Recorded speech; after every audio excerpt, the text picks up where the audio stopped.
Hello and welcome to Take 6. I am streaming executive producer Thomas Mates, filling in for Julie Broughton. She's out on assignment today, but she'll be back for News 6 at 4 with your forecast. We've got a lot to cover today. We are looking at President Trump's first 100 days in office. We're also taking a look at a culinary arts program that is putting kids at the center of a couple of national competitions, one that could even send their food into space, along with astronauts on the International Space Station. Julie Broughton actually filed that story for us before she went out, so we'll have that coming up for you in just a few minutes.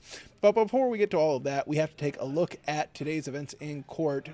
Embattled former Orlando City Commissioner Regina Hill was in court today for a pretrial hearing as she awaits charges on accusations that she defrauded an elderly woman and used her money for personal gain, to buy a home, for cosmetic treatments, and alike. News 6's Mark Lehman was in court today for that court hearing. He tells us what transpired. Defense attorneys today telling the judge there are some issues with witnesses that need to be worked out before they can move forward with today's request. It means the trial for Regina Hill is being pushed back a few months, much closer to when she plans to run for re-election. All right, gentlemen, what do we got? Former Orlando City Commissioner Regina Hill was in court this morning as her attorneys asked for more time in her case involving exploitation of the elderly. We're doing depositions. We're probably going to have some hearing time on one witness. Hill's trial was expected to start in less than 2 weeks, but with the defense still going through witness interviews, it's been pushed back until after a status hearing in August. Hill was suspended from the city council last year after state investigators say she obtained power of attorney over a 96-year-old and used that to drain the woman's life savings. According to court records, she's accused of using that money for things like cosmetic surgery and IV treatments. Investigators say Hill also used the woman's identity to obtain a $428,000 mortgage on a home in Orlando. Going through this case, I expect the commissioner to be fully vindicated. She's a champion of the people. She always has been one. Hill has denied any wrongdoing and has filed to run for re-election to the city council. Hill telling us today she plans to have her legal troubles behind her before Election Day. Is that going to be before or after November, do you think? Before. Now, ahead of the status hearing that's set for August, there was another hearing that was previously scheduled to discuss subpoenas that is still on the docket and is set for Monday at 10:30 a.m. For now, reporting in Orange County, Mark Lehman, News 6. You can find all of our previous coverage of Regina Hill and her issues with the law. That's available at clickorlando.com. Again, clickorlando.com. You'll find all of our previous coverage on that.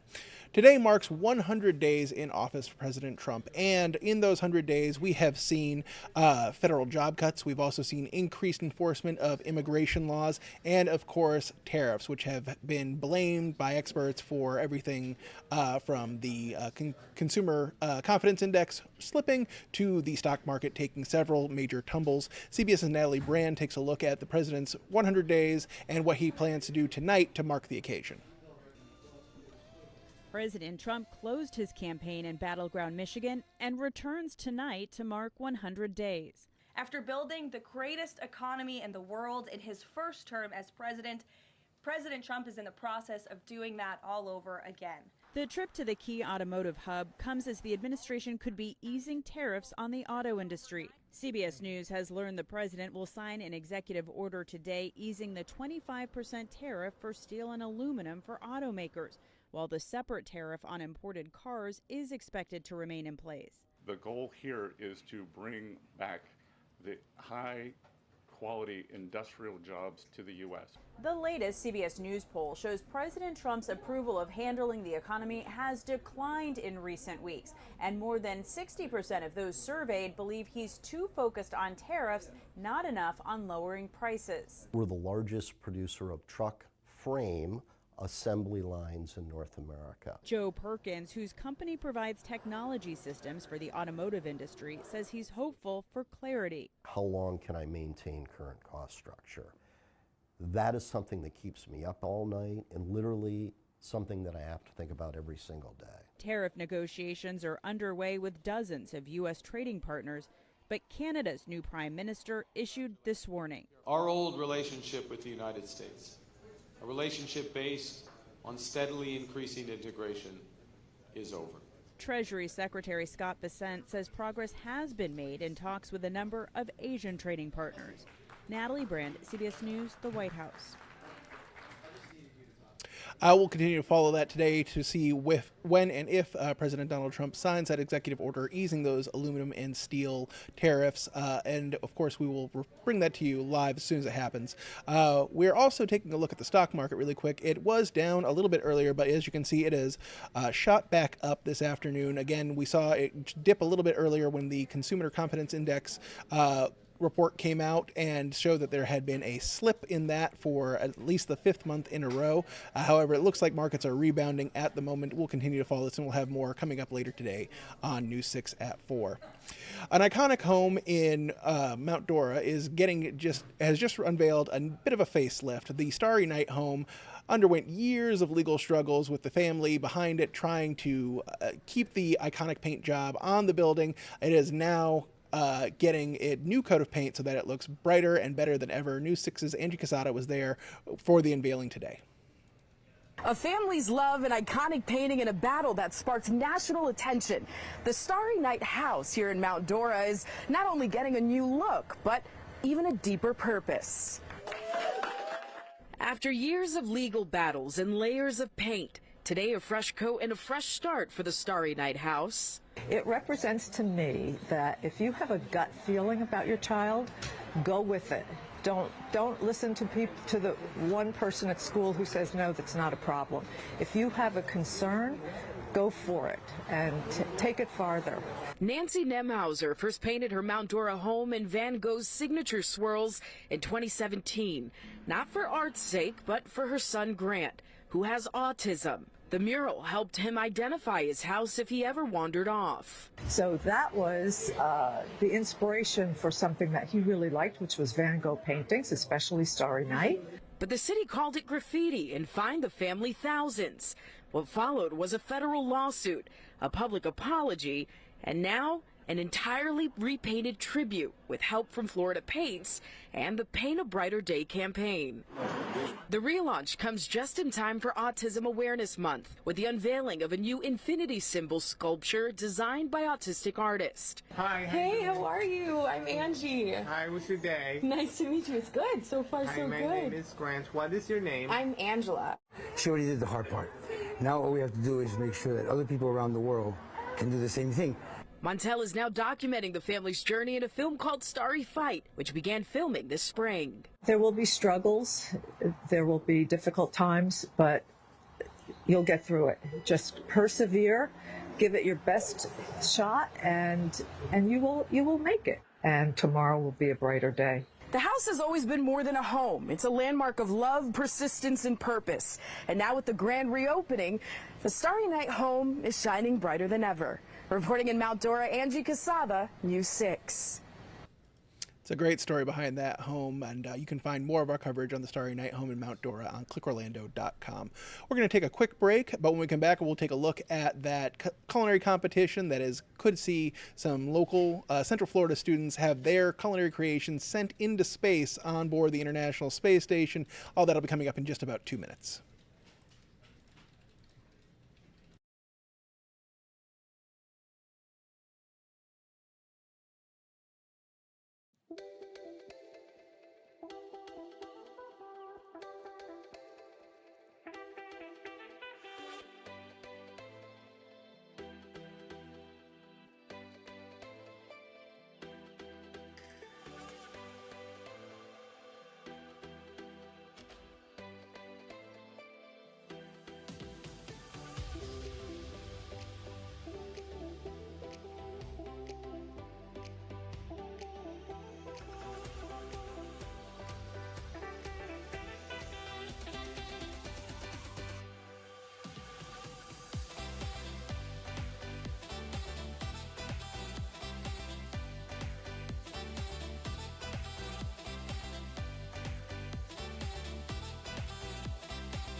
I recently got a ticket for parking on the shoulder by a deputy at the airport. What up with that? George S. is asking. So George and I met yesterday. We had a conversation about this, and I'm sitting there, I'm staring at him, just shaking my head, and I'm like, this is going to be an abs proceed for tomorrow. So George got pulled over. Well, technically he was already pulled over on the shoulder over at MCO, just like this. A deputy pulled up, told George, you got to move. George said, okay, I'm going to move. I'll go.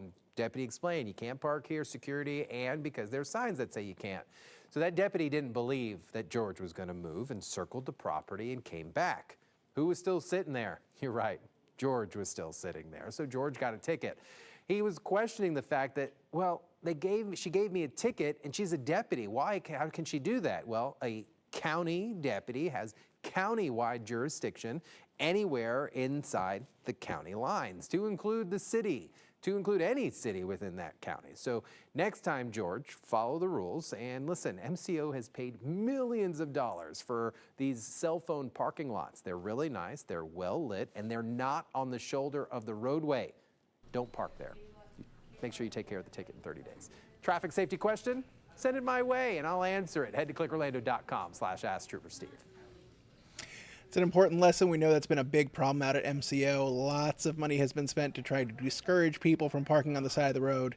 News 6's Eric Von Aken has covered that multiple times, and there are more efforts being rolled out, including more signage and potentially even loudspeakers encouraging people to move on from the shoulders. You can find more of those stories on clickorlando.com. Today we are taking a look at how a culinary arts program is getting results in one Orange County school. It is putting kids front and center in a couple of national competitions, including one that could see their food sent to the International Space Station with astronauts. News 6 meteorologist Julie Broughton has more on that story. This is the loin that's directly underneath the rib. Inside the Wekiva High School Magnet Academy of Culinary Arts, it feels and smells like a professional restaurant. But it's just a quick chop. These students are competing on a national level. This year is our most insane year, in that we're going to multiple national competitions. On the day of our visit, the kitchen was bustling. Some students were making chocolate, while two teams trained for competitions. When you put it on its edge, it's called shingling. This group is headed to the Pro Star Invitational representing the state of Florida. They're creating a full restaurant concept. Our restaurant is called Sabor, and that means flavor in Spanish. And it is a contemporary Mexican restaurant. Oh, yeah. It's a lot of like public speaking and projection. All those things are really important. Just how well can you not just sell yourself, but also your concept. And one table over, this group is perfecting their mushroom spinach pasta. They placed in the top 10 at NASA's Hunch Culinary Competition at Johnson Space Center. These are king oyster mushrooms. All I'm doing is I'm cutting them to size so that we can saute them down. We wanted to find a way to mimic a meaty flavor without using meat. Soon they'll find out if this dish will be served up on the International Space Station. The food that goes to the International Space Station is the most carefully monitored food in the world. It's the science, the technology, the engineering, the math of the food. That's what they're studying. That's what they have to get good at to win. Chef Chris Bates runs this nationally recognized program, and we saw he keeps it real. I couldn't be happier. Those are over roasted, honey. Could you put them here for me? Just slightly over roasted. Those need to go into the grinder, okay? Okay. Like right now. Well, are you going to check our setup? I will. I have to go work. Okay. And you did say, I asked if it's bad, if it tastes bad, do you tell him? Oh yeah. You can ask him. Ask him. Can I do a quick yo class? Yes. Yo class. Yes, sir. Show of hands. You make bad food, I tell you. Okay. Every time. Bates says he pushes the students because he knows what they're capable of. Without an instructor like Chef Bates who can ignite that passion and who can recognize it in students, we definitely wouldn't have been able to recognize it in ourselves. Yo class! 10 minutes! That is a great program. That was Julie Broughton reporting. I really wish there was something like that around when I was in school. That's really exciting stuff for those kids. Let's talk a little bit about gin. I'm a fan, although some people are a little divided on gin. I understand it's a bit of an acquired taste. Well, there is a British gentleman who is using his love of gin to help whales.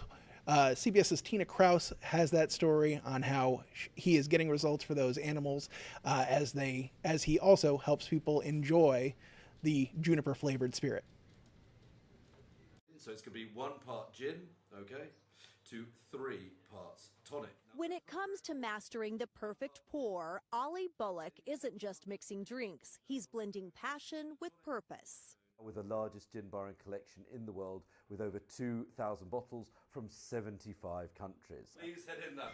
His gin library is tucked away on a Portuguese island in the Atlantic, where visitors stop in to swap bottles and sit for a cause. We came up with this idea that if you bring a gin, I'll swap it for one of the gins I make, known as the Ghosts of the Ocean range. For each craft gin he produces, up to $20 goes to help save whales in the region. Another $5 is thrown in for guests who stay at the library's eco-friendly hotel. This Massachusetts tourist says the trick is donating a label not already on the shelves. We've actually tried hard to find a bottle of gin that isn't in here already, and we have failed so far. Among the collection, a $100 gin from Kenya and a plastic bottled bargain from Ghana that Bullock calls one of the worst. But even the most humble spirits get shelf space, because here every bottle has a story and every sip supports the sea. Tina Kraus, CBS News, London. That's really cool. If you're ever traveling abroad, maybe check out that gin library and help some whales in the process while you enjoy a cocktail. Before we let you go, we do want to check on our forecast. It's a little cooler today than it has been. We got some of those showers yesterday that really helped us out. News 6 Chief Meteorologist Candace Campos has more on what we can expect for the rest of the work week.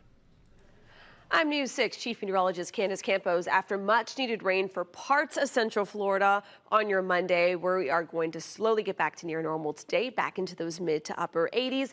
And then we are going to continue to stay on a dry trend. Yesterday did not officially kickstart the rainy season, as we're going to continue to keep rain chances pretty much out of the forecast throughout the majority of the week, and then bringing them back as we head into the weekend, all ahead of another weak cold front that will be bringing rain chances come both Saturday and Sunday at about 20 to 30%. But as we take you here hour by hour for your Tuesday, we can't rule out the chance of a few passing showers throughout the first half of the day, so our coverage will sit about 20% until about the lunchtime hour.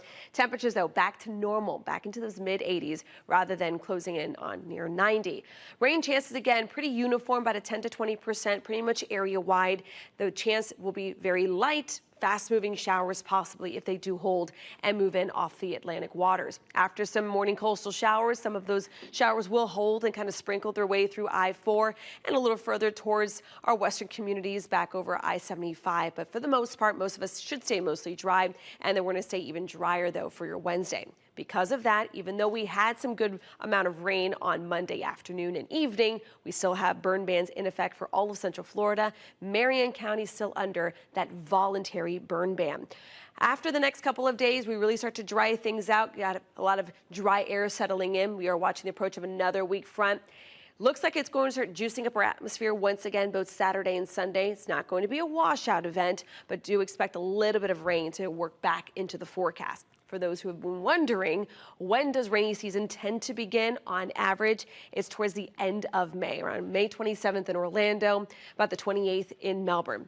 These dates do fluctuate a bit. We've had some start early May. We've had some start as late as July. So we'll have to wait and see. In the meantime, though, it's not rainy season, but at this point of the year, we'll take whatever rain we can get. Looks like we'll have another round of it possible by the weekend.